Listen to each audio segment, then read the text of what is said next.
I'm so excited to be up here with an incredible crew of not only senior level marketers, but someone from the music side of the business as well. And we're going to be, talking about some really fun topics about the heart of the Hispanic consumer. I think we're getting some visuals up behind us here.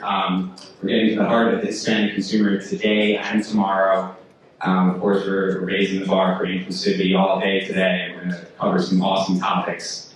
And I'm here today with Karen Harris, VP at Julio, as well as Linda Lagos Morales, also a VP at Diageo on the Buchanan Scotch Whisky account, and Ruben, Levya, who's an SVP Artist Services Premium Content at Sony Music Latin. So, if I could just throw it over, maybe we'll start down with you, Ruben, at the end there. So just tell us a little bit more about your role, what you're doing on a day-to-day, and if there's, one word that comes to mind when you think about the heart of the Hispanic consumer, what that is. Okay. Thank you. So my name is Ruben Levya. I'm based in Miami for Sony Music. And I oversee an area called Artist Services and Sony Vision. And basically that's our brand's business, but it also includes our, what we call internally as premium content. So it's the development of content for television and film that is music related. So yes, and the word would be transformational, because I think that that's really what's happening today, and has been happening for a long time from the music perspective on the Latin side of things. Latin music has exploded in a huge way, not only in the United States, but globally, and so yeah, I think transformational would be that word. Hi everybody, Karen Harris here. Nice to see you all. Thank you so much for coming out and joining us today.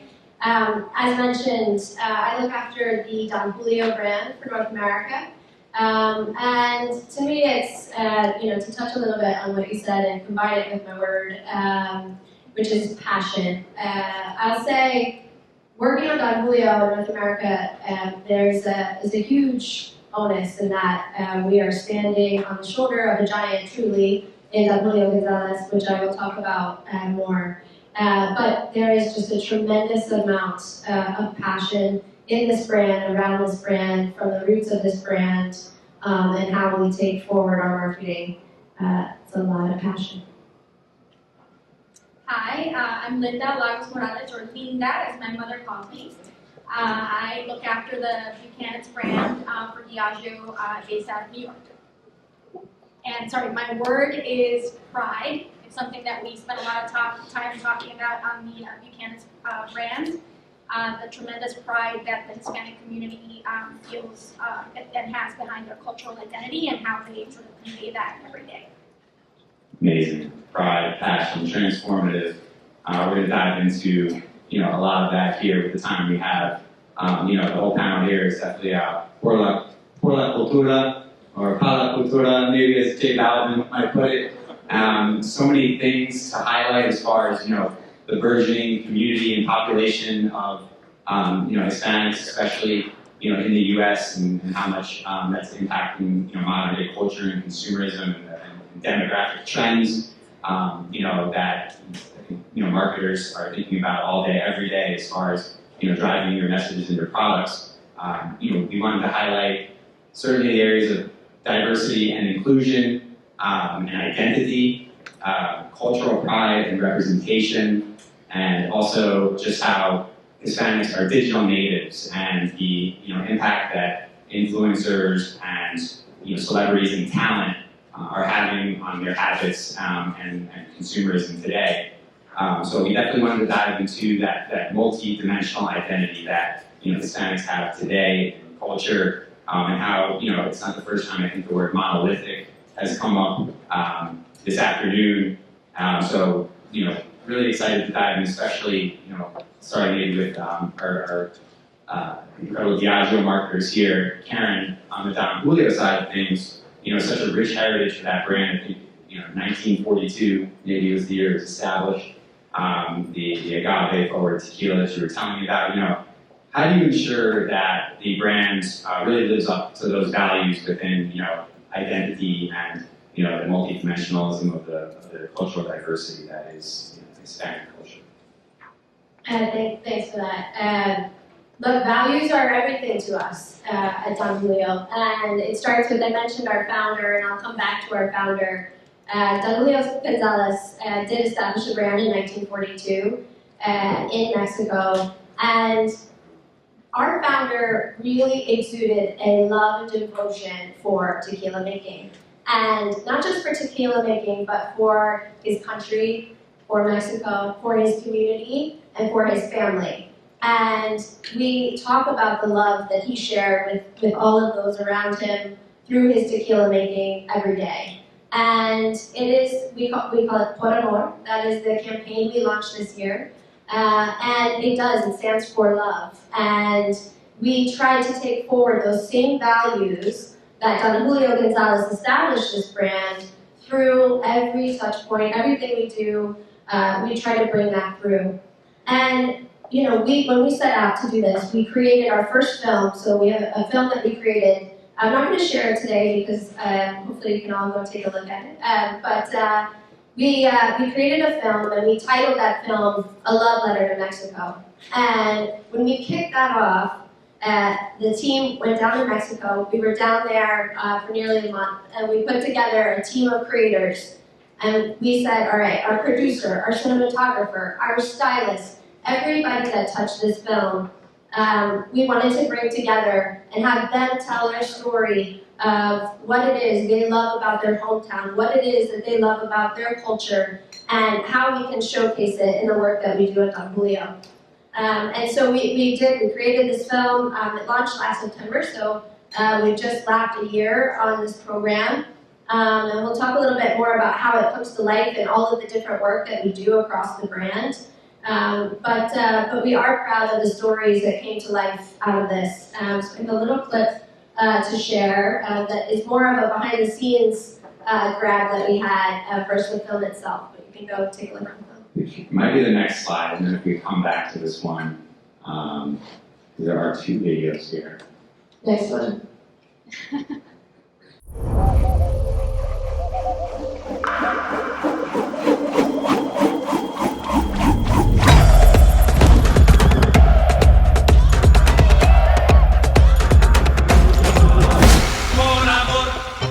Se han creado los hombres en la paz de la tierra. Por amor, hay quien haya querido regalar una estrella.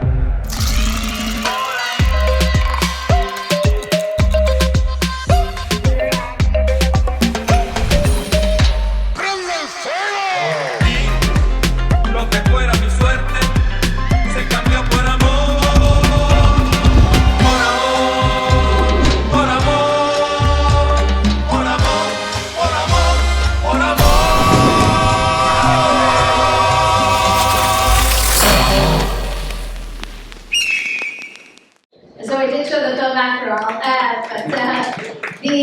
The behind the scenes that we had in there was basically our producer just sharing the experience and the depth of connectivity to the work. But have you all got to see the film now?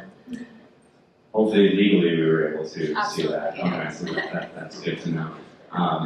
You know, and can you dive into that Mexican culture a little bit more? And I know you spent a lot of time down there, and so how does that really come through, and the differentiation between how you're speaking to that subset of the culture, and the extra anecdotes there? And you know, I'd love to get Ruben's perspective too on, you know, just the artistry coming out of, you know, Mexican music now, and that's really taken over the landscape in many ways for modern Hispanic music. Yeah, I can touch on that, and I do want you to touch on that, and we can talk more about the program.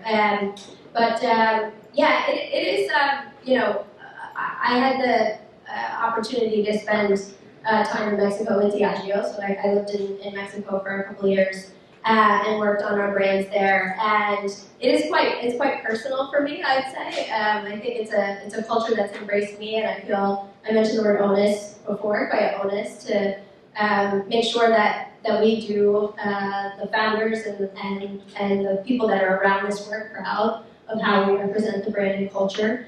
But I do think that there is really an importance of understanding and embracing your consumer and your consumer's perspective on their culture. And so I think, like I mentioned, going there, being there, embracing our creators from Mexico and making them come together and share and show their pride and doing it through them is so important as a piece of this work and as we continue the work. Yeah, and just to add to that, it's an exciting time right now for Mexican music in particular. There's been a huge resurgence of Mexican music. It's always been there, and it's always been an important part of the mix. But over the last few years, we've certainly seen something really different happen. And I think today we talk a lot about that 200%, and I think that has a lot to do with why this is happening. I think there's a new generation of kids that are, they grew up on hip hop and speaking English, but they were still very proud about their heritage. And so what they've done is kind of mix that together, and that's what you're getting today. And I heard people talking about Mesa Pluma today, and Javi, and all these artists. And I think that is a result of that mixture of these two cultures, right? It's very, the look is very modern, very hip hop, the swag, the whole thing, but the music is still very traditional in many ways. From the instrumentation that's being used, the stories that are being told, it still kind of keeps that element of their heritage. And I think that has resonated tremendously. And I think that to Hispanics, and Mexican Hispanics in particular in the US, this has really resonated very strongly, and that's why we've seen this incredible increase, which is why it was so exciting to work with you and the Don Julio team and Christian Nodal, because I think it was very much a very opportune time to bring a brand like Don Julio that has all that heritage already vested in it to an artist like Christian Nodal, who's kind of the epitome of taking that traditional heritage but making it his own. Right, in his own unique voice. He's, I don't know if you know him or not, but he's a very big star right now. But he's taken that kind of traditional mariachi music, that was, the Vicente Fernandez, era that made that so huge. But he's got tattoos on his face. He's wearing all the bling and all these things, and he's made it his own. And that was very powerful. And so when we started to work with Don Julio, we really felt that was such a great fit, right? Because at the end of the day, I think part of the challenge when we're talking about how to work with talent of any kind, right? Music artists, in some ways I think it's easy to look at them and say that they're influencers, but they're really not, right? They're brands in and of themselves. They have their own opinions about how they want to communicate and how they want to talk to their audience. And I think in order to really be authentic, it's got to be these two brands coming together and trying to figure out how to send that message, right? It's not going to be one way because the artist is going to say, no, that's not the way I want to do it. Again, credit to Don Julio for understanding that. So that's been great. Yeah, and I love the point you just made there, is this idea of co-creation. And when we started working together, it was never a one-sided brief. When we started working with Sony Music Latin, this was a partnership of how do we take Música Mexicana out into the masses, how do we put it on the main stage, and how can we do this together? And Nodal's a perfect partner for us, giving his blend of tradition plus the new, plus the modern, plus the tradition. It's a new swag. And he was a perfect fit for us for the kickoff of the program. We had the opportunity to then take the group on tour. So we went on tour with Sony Music Latin. We went to multiple cities to do just that, to take Mexican music out to the masses.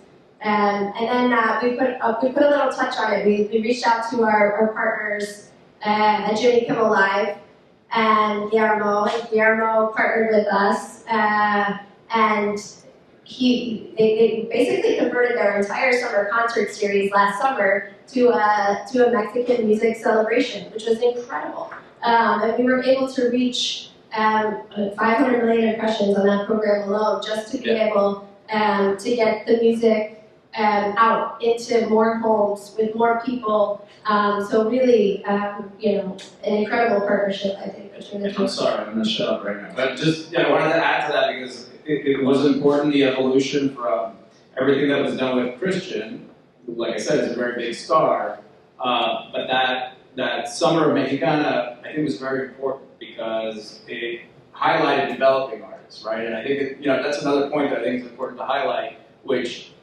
it's tempting always to go for the big names.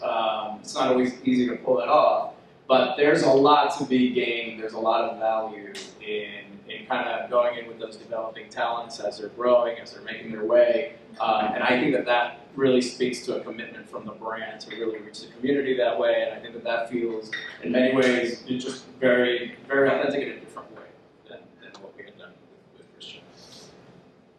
Love, a successful partnership on display right here on the panel. That's awesome.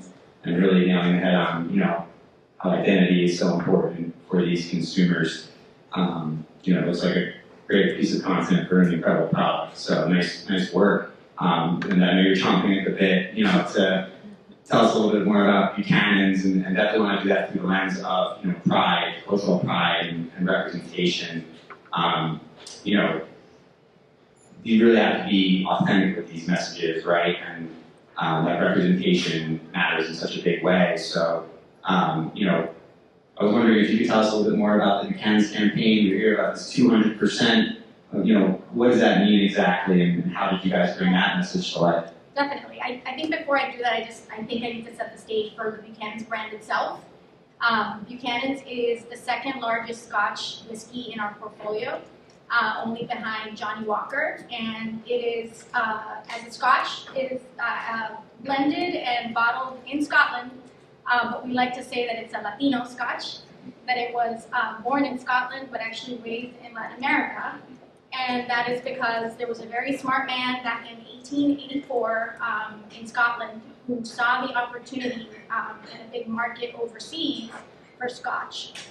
So he actually created a blend that appealed to the taste of international consumers and exported the brand primarily to Latin America. So the brand sort of grew in Latin America, and as that population has come into the U.S., it's grown the Buchanan's brand in the U.S. as well. So I take great pride as a Hispanic American to look after this beautiful Hispanic American brand, I would say.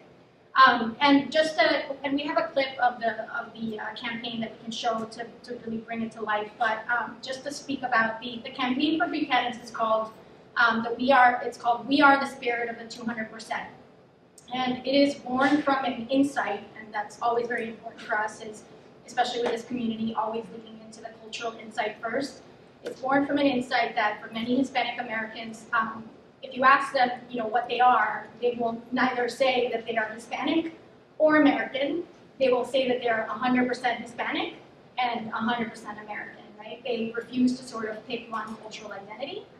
And there is a power in that duality that is just amazing, and that makes the whole greater than the sum of the parts. And we really leaned into that cultural insight. And I have to say, I can't take credit for this campaign, but I love it deeply because I'm somewhat new to Diageo, but I truly love this campaign. And going to the comments that Ruben and Karen just shared about co-creation, to launch that campaign, we partnered with creators from across the country because we wanted to be very hyper-local, and I'll talk about that in a minute too and how important that is. But we partnered with the likes of Marcelo Hernandez, who knows Marcelo from SNL, like huge up-and-coming Hispanic comedian. I highly recommend that you check out his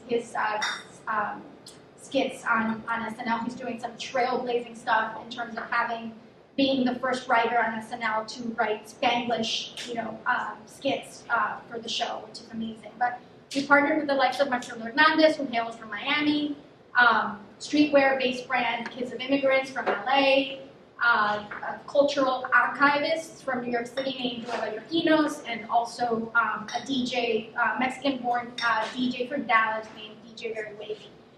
And we created this campaign that's really sort of to steal from Karen's previous chat before, sort of a love letter to the 200% community and sort of what they represent and what makes them who they are.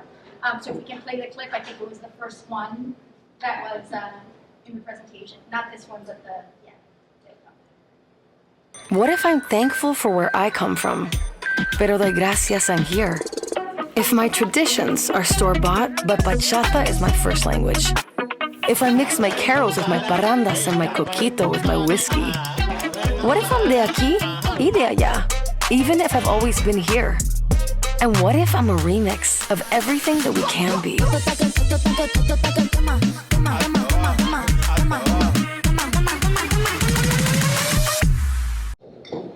So there's so many, there's so many like wonderful little, as a 200%er myself, like I just really feel reflected in this campaign, and there's so many little Easter eggs that just resonate so deeply with the consumer, like Marcelo picking up the lechon, on his way to the Noche Buena party, and the fact that there's coquito like flying around everywhere. It's just, there's all these little moments and cultural insights that really resonate with the consumer. And it's been really successful for us. We have great effectiveness scores, which have translated to really strong ROI. So it just speaks to the power of sort of connecting with the consumer in the most authentic way possible. It's amazing. Thanks for setting the stage with the background. Buchanan, majority of the drinkers, they don't realize that history, for these brands. So it's I think it's like the coolest brand in our portfolio. I have to give it see Karen. There's a few of them in the room. So. I mean, I'm a little partial to that, Julio, but.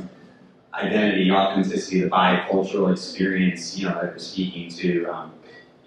There's also, this thematic of that representation, and how many different pockets of Hispanic culture there are, and so what are the tactics you're also deploying to send the right messages to those right users and consumers within the culture, knowing that you can't necessarily be using the same message or just helping that Hispanic consumer. Yeah, so I think this was spoken about earlier in the day, right? But it's really important to think about the consumer, the Hispanic consumer, not as a monolith. I said it again. There should be like a drinking game at Diageo for every time we say that. But the Hispanic community is actually made up of a bunch of sort of sub-communities, right, with their own traditions and even their own sort of takes on the Spanish language, which I'll come back to later on. So we have to be really smart and considerate about how we communicate and where we meet them. And we like to think that all of our campaigns are hyper-local campaigns. That's how we talk about them. So that essentially, what that is really is sort of taking deep cultural insights, like the ones I shared that created the 200% campaign, and mixing them with our proprietary, I can't share much, but proprietary media buying sort of approach to create campaigns that are delivering 2 times the ROI of our standard buys, just because of how sort of well thought through they are. So it's that, and then when it comes to things like creative rotation, right, we'll do, of course, make sure that the creative that we serve in different markets resonates with that community. So as an example, our out of home for the We Are the Spirit of the 200% campaign in Miami, will feature language around Or Loca, which is sort of a party within a party that is very endemic to the Miami party culture. That'll be very different than the creative that you'll see in Texas or Los Angeles, and so on. So actually we're about to launch a really great example of a hyper-local campaign this week. It's called the Como Lo Digas campaign, which translates to however you say it. And that is born from an insight that the Hispanic community actually, because of how diverse it is, pronounces the Buchanan's brand name very differently. So depending on, I see some people smiling, totally get it, right? It's like such a deep insight.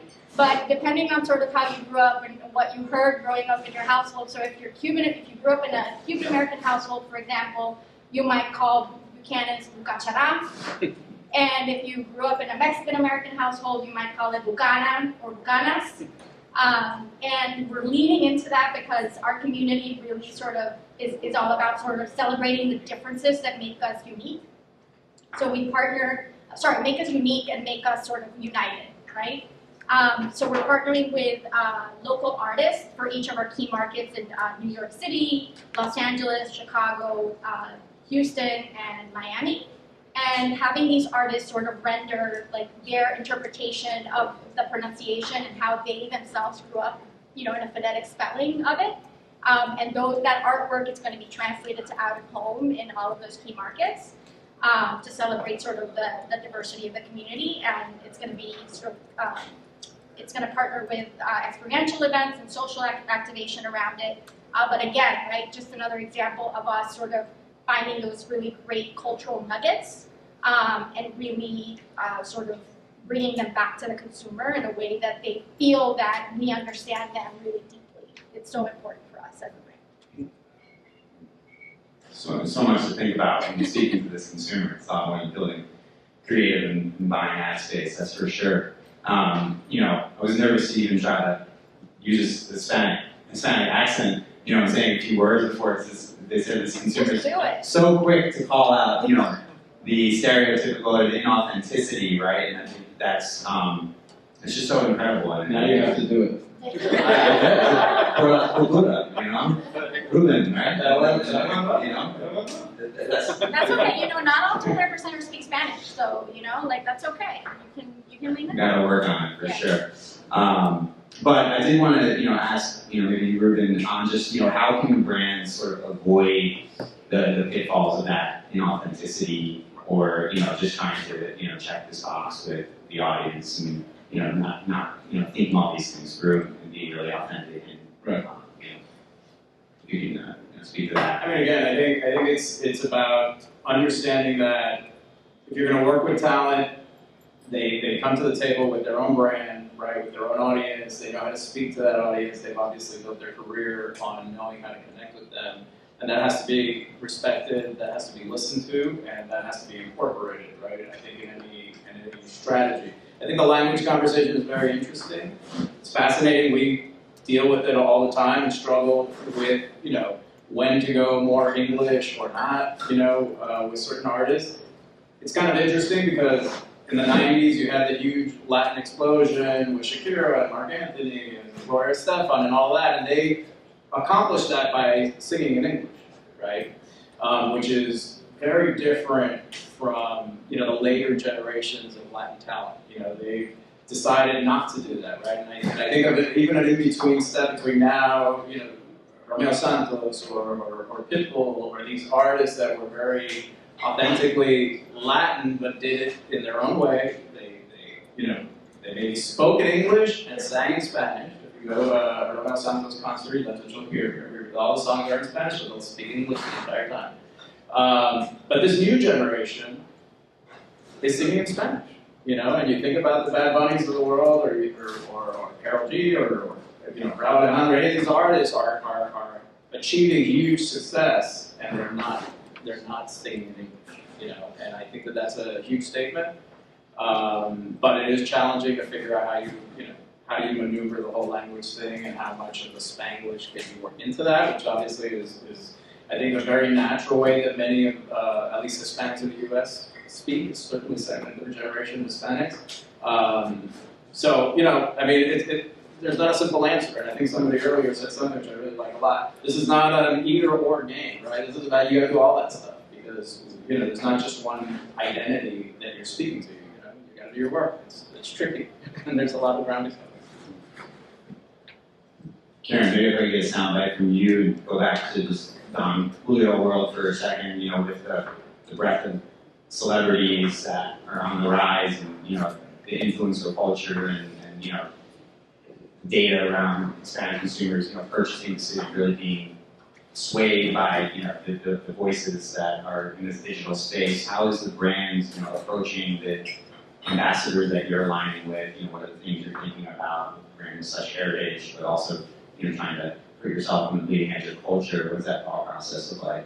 Yeah, it's a good one. It's one we talk about a lot. I would say there's a few key things. First is shared values. We've all talked a lot about values, but shared values, I think, is of utmost importance, and that we see the work in a similar way. So I think that's key. And the second thing is longevity. So we talk a lot about at Julio, our familia. And our familia are our partners, whether they're celebrities, whether they're brands, whether they're musicians, whatever that might look like. That's our familia, and we really embrace that. It means the world to us. When we start a relationship, it's not a short-term relationship. We really look for these long-term relationships, and we want to be there with those partners, just how Don Julio Gonzalez was for his family and his community. We want to do the same with our partners and our familia. You see people post time to time, celebrities will post a Don Julio 1942 bottle where we've sent them something that's like, congrats on your first marathon, whatever it might be, or congrats on your new little one, whatever it is. But we're there for the moments. And so longevity is really important to us. And then the last one is the topic we brought up earlier about this being a co-created grief together. And I think that's the power of the work that's come out with Sony Music Latin is really writing the grief together and wanting to do that because we are entering these relationships with these creators and celebrities because we want to tell the story with them. And so we want to make sure that their version of that story comes to light and that we're able to authentically portray that story for them. So I think those are sort of the key things I think for us as we look at partnerships and bringing people into our greater familia. But just one shameless plug. And I won't say the M word, it's been said enough today. But the one thing that does unite all Latinos is music, right? And at the end of the day, that is a big part of Latino culture. Yes, there are many different kinds of genres and very different styles of music, but music definitely unites Latinos, and so it's a very powerful way, I think, to be there. And I think a very important element of that is to continue to be there, right? And to do that over time in all the different places where music happens. I think that is very powerful, and that speaks directly to the Hispanic audience. Before we put the cap back on the bottle of this panel, in the conversation, I think want to continue a little bit of that, ambassador and influencer conversation on the Buchanan side. I'm not sure, show another video of the spicy pineapple, but it's Kids of Immigrants brand and collective is an alignment for Buchanan's. Can you tell us a little bit about that? Yeah, Kids of Immigrants is a streetwear brand. It's a lifestyle brand based out of Los Angeles, and it was co-founded by a 200%er named Daniel Hueso, who is Honduran American, like me, and that's not why we picked them. But his creative director is another 200%er named Debbie Gonzalez. And they saw a market for bicultural consumers to wear brands that reflect their cultural experience. So they launched this brand that represents beautiful things like love and friendship and empowerment. And we're so proud to partner with them. We partnered with them for about 3 years at this point, and we've launched a capsule collection around that small soccer world tournament that happens every 4 years a few years ago.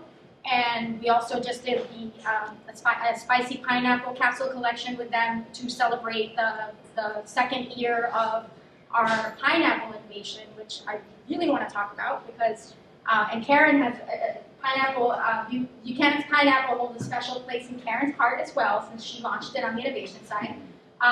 But Buchanan's has a second variant, essentially another variant in its trademark called Buchanan's Pineapple, and that was born, we call it piña, lovingly, and that was born from the insight, again, leading into a cultural insight, that our consumers were drinking our deluxe variant, our 12-year Buchanan's Deluxe, and mixing it with pineapple juice in a cocktail that's called the Bucanita. So the innovation team brilliantly, and Karen will do a better job of giving the background, but brilliantly thought to launch this, and it has been a total sort of juggernaut for the trademark. In a year, it became 2/3 as big as the main variant, which is insane for those of us who have worked on innovation to be able to be a part of that, and hugely incremental to the brand. 50% of the consumers were actually outside of the Scotch category, and 95% were new to Buchanan's as a brand, so very, very incremental. And again, just speaks to, and I sound like a broken record, but the power of leaning into a cultural insight with Buchanan's especially, and harnessing that to just achieve great success for the trademark. You want to add anything about her? Can we get a bucanita over at the bar? You can definitely get a bucanita at the bar. I think it's got the pineapple juice. Yeah. Well, we've talked a lot about, great campaigns and just, getting to the heart of the Hispanic consumer. Wonder if there's any questions from the crowd. If there's some time to take, I know we'd love to see some participation and your curiosity, if so. What is this great panel up here? Come on. Or if you're just ready for bucanitas, I will say that. That's also okay. We did such a good job, there's no question. Yes. And well, maybe do we want to share what we're most excited about for tomorrow, today and tomorrow, for the Hispanic consumer, getting to the heart, if we're feeling inspired. How do I answer that? I will say this, maybe I won't answer exactly what you're asking me. I understand as the Hispanic audience continues to grow in the United States that there's, some ideas about kind of speaking in a more general sense and not focusing in on that audience in particular, which I understand, and I understand the logic behind that. But I will say that I think that there's a lot of value lost when we don't do that, right? When we don't speak specifically to Hispanics in the way that they want to be spoken to, and giving that community the opportunity to be seen, right? I feel that we still don't see enough Hispanics in commercials. I feel like we still don't see enough Hispanics in movies, on television. I don't feel that we're anywhere near where we need to be, considering what the population looks like. So I'll just say that. Strong. Strong. You want to say? No, I agree, and I think, as you look to the future, and you talk about the future, I think the diversification actually of Hispanics in the U.S.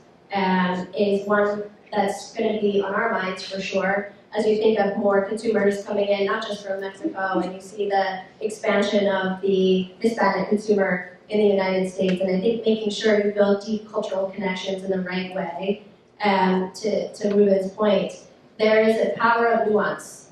There's a power of intention and nuance and specificity when it comes to culture. And I think we just have to make sure we keep that at the heart of our work. And as the Hispanic consumer expands in the US, I think it's one that we have to be careful that we keep close to the heart of our work. I agree with everything that they've said, so I'll try to answer this question a little bit more literally and say it's not happening tomorrow, but as a marketing nerd and as somebody who markets to the Hispanic community, I am very excited for the World Cup happening in 2026, right? Everybody knows it's happening in the US, co-hosted by US, Mexico, and Canada. And I think that that's going to be a huge moment for the Hispanic consumer. And I think, if it doesn't happen by then, it will certainly happen then, just for the entire country to see the power of this population and how it's going to come to life in that moment. I think is very exciting as a marketing person. This category of marketing is certainly setting a bar for nuance and creativity, and I think it's really pushing brands to really latch onto that and do their best work out there. So congratulations to all your team's success and partnership, and really exciting and fun to talk to you all today. Hope you guys enjoyed it. I think we're moving on to the next panel here. Let's give a round of applause.